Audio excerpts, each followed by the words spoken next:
मित्रों, अक्सर आप ये बात सुनते होंगे कि शिवलिंग के ऊपर चढ़ी हुई प्रसाद ग्रहण करने से व्यक्ति दारिद्रता को प्राप्त होता है। तो मित्रों, ये शिव पुराण है। शिव पुराण में बताए अनुसार आज के वीडियो में हम यह जानेंगे, क्या सच में शिवलिंग के ऊपर चढ़ा हुआ प्रसाद कोई भी व्यक्ति ग्रहण नहीं कर सकता है? यह बात कहां तक सच है? इसके पहले मित्रों आपको बता दें, आप हमारी वीडियो देख तो लेते हैं लेकिन आप हमारे चैनल को सब्सक्राइब नहीं करते। मित्रों, हम अनुरोध करते हैं कि ये छोटा सा वीडियो यदि आपको पसंद आए तो प्लीज आप हमारे चैनल को सब्सक्राइब कर दे और वीडियो को एक लाइक भी कर दे। तो आइए मित्रों शुरू करते हैं। मित्रों, यह शिव पुराण का अध्याय है। पार्थिव पूजा की महिमा, शिव नैवेद्य भक्षण के विषय में निर्णय तथा बिलपत्र का महत्व। ऋषि बोले, मुने, हमने पहले से यह बात सुन रखी है कि भगवान शिव का नैवेद्य नहीं ग्रहण करना चाहिए। इस विषय में शास्त्र का निर्णय क्या है, यह बताइए। साथ ही बिल का महत्व भी प्रकट कीजिए। सूत जी ने कहा, मुनियों, आप शिव संबंधित व्रत का पालन करने वाले हैं, अतः आप सबको सतत धन्यवाद है। मैं प्रशंसा पूर्वक सब कुछ बताता हूँ, आप सावधान होकर सुने। जो भगवान शिव का भक्त है, बाहर भीतर से पवित्र और शुद्ध है, उत्तम व्रत का पालन करने वाला तथा दृढ़ निश्चय से युक्त है, वह शिव नैवेद्य का अवश्य भक्षण करे। भगवान शिव का नैवेद्य आग्रह है, इस भावना को मन से निकाल दे।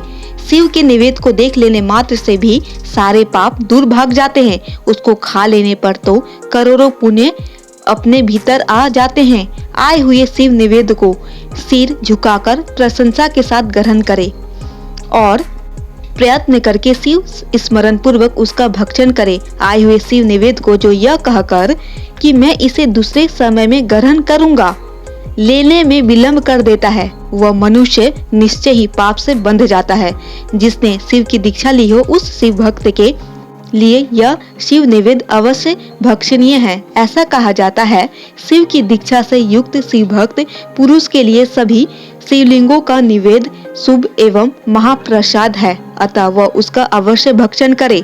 परंतु जो अन्य देवताओं की दीक्षा से युक्त है और शिव भक्ति में भी मन को लगाए हुए हैं, उनके लिए शिव नैवेद्य भक्षण के विषय में क्या निर्णय है, इसे आप लोग प्रेम पूर्वक सुने। ब्राह्मणों, जहाँ से सालग्राम शिला की उत्पत्ति होती है, वहाँ के उत्पन्न लिंग में रस लिंग, पारद लिंग में पाषाण, रजत तथा सुवर्ण से निर्मित लिंग में देवताओं तथा सिद्धों द्वारा प्रतिष्ठित लिंग में केसर निर्मित लिंग में स्फटिक लिंग में रत्न निर्मित लिंग में तथा समस्त ज्योतिर्लिंगों में विराजमान भगवान शिव के नैवेद्य का भक्षण चंद्रयान व्रत के सम्मान पुण्य जनक है। ब्रह्म हत्या करने वाला पुरुष भी यदि पवित्र होकर शिव निर्माल्य का भक्षण करके उसे सिर पर धारण करे तो उसका सारा पाप शीघ्र ही नष्ट हो जाता है। पर जहाँ चंड का अधिकार है, वहाँ जो शिव निर्माल्य हो उसे साधारण मनुष्य को नहीं खाना चाहिए। जहाँ चंड का अधिकार नहीं है, वहाँ के शिव निर्माल्य का सभी को भक्ति पूर्वक भोजन करना चाहिए।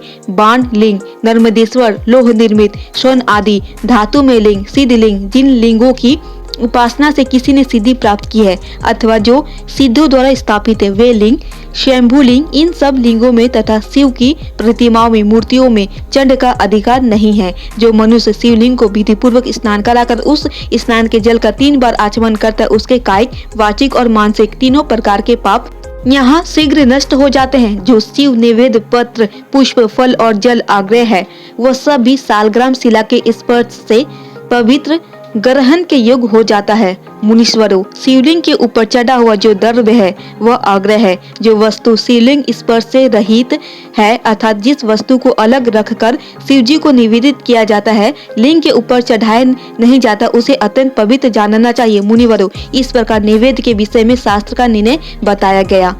अब तुम लोग सावधान हो, आदर पूर्वक विल का महत्व सुनो। यह विल वृक्ष महादेव का ही रूप है। देवताओं ने भी इसकी स्तुति की है, फिर जिस किसी तरह से इसकी महिमा कैसे जानी जा सकती है। तीनों लोकों में जितने पुण्य तीर्थ प्रसिद्ध है, वे संपूर्ण तीर्थ बिल के मूल भाग में निवास करते हैं। जो पुण्यात्मा मनुष्य बिल के मूल भाग में लिंग स्वरूप अविनाशी महादेव जी का पूजन करता है, वह निश्चय ही श्रीपद को प्राप्त होता है। जो विल के जड़ के पास जल से अपने मस्तक को सींचता है वह संपूर्ण तीर्थों में स्नान का फल पा लेता है और वही इस भूतल पर पावन माना जाता है। इस विल की जड़ के परम उत्तम थाले को जल से भरा हुआ देखकर महादेव जी पुण्यतः संतुष्ट होते। जो मनुष्य गंध पुष्प आदि से बिल के मूल भाग का पूजन करता है वह शिवलोक को पाता है और इस लोक में भी उसकी सुख संतति बढ़ती है। जो बिल के जड़ के समीप आदर पूर्वक दीपावली यानी कि दीप जलाकर रखता है वह तत्व ज्ञान से संपन्न हो भगवान महेश्वर में लीन हो जाता है। जो बिल की शाखा थामकर हाथ से उसके नए नए पल्लव उतारता है और उनसे उस विल की पूजा करता है वह सब पापों से मुक्त हो जाता है। जो विल की जड़ के समीप भगवान शिव में अनुराग रखने वाले एवं एक भक्त को भी भक्ति पूर्वक भोजन कराता है उसे कोटि गुना पुण्य प्राप्त होता है। जो विल की जड़ के पास शिव भक्त को खीर और घृत से युक्त अन्न देता है वह कभी दारिद्र नहीं होता। ब्राह्मणों, इस प्रकार मैंने संगोपांग शिवलिंग पूजन का वर्णन किया। यह प्रवृत्ति मार्गी तथा निर्वृत्ति मार्गी पूजकों के भेद से दो प्रकार का होता है। प्रवृत्ति मार्गी लोगों के लिए पीठ पूजा इस भूतल पर संपूर्ण अविष्ट वस्तुओं को देने वाली होती है। प्रवृत्त पुरुष सुपात्र गुरु आदि के द्वारा ही सारी पूजा संपन्न करे और अभिषेक के अंत में अग्नि के चावल से बना हुआ निवेदन करे। पूजा के अंत में शिवलिंग को शुद्ध संपुट में विराजमान करके घर के भीतर कहीं अलग रख दे। निर्वृत्ति मार्गी उपासकों के लिए हाथ पर ही शिव पूजन का विधान है। उन्हें भिक्षा आदि से प्राप्त हुए अपने भोजन के ही नैवेद्य रूप में निवेदित कर देने चाहिए। निर्वृत्त पुरुषों के लिए सुखजम लिंग ही श्रेष्ठ बताया जाता है। वे विभूति से पूजन के और विभूति को ही नैवेद्य रूप से निवेदित भी करे। पूजा करके उस लिंग को सदा अपने मस्तक पर धारण करे। तो मित्रों, आप जान ही गए होंगे कि शिव पुराण में नैवेद्य ग्रहण करने के विषय में किस प्रकार से बताया गया है। तो अब आप अंधविश्वास को त्याग दें और शिव पुराण के बताए अनुसार नियमों को अपनाएं। मित्रों, हम उम्मीद करते हैं कि यह छोटा सा वीडियो आपको जरूर पसंद आया होगा। अगर थोड़ी भी पसंद आई होगी तो प्लीज आप हमारे चैनल को सब्सक्राइब कर दें और वीडियो को एक लाइक भी कर दें। इसी तरह आप हमसे जुड़े रहें ताकि शास्त्रों की सही जानकारी आपको हमेशा मिलती रहे।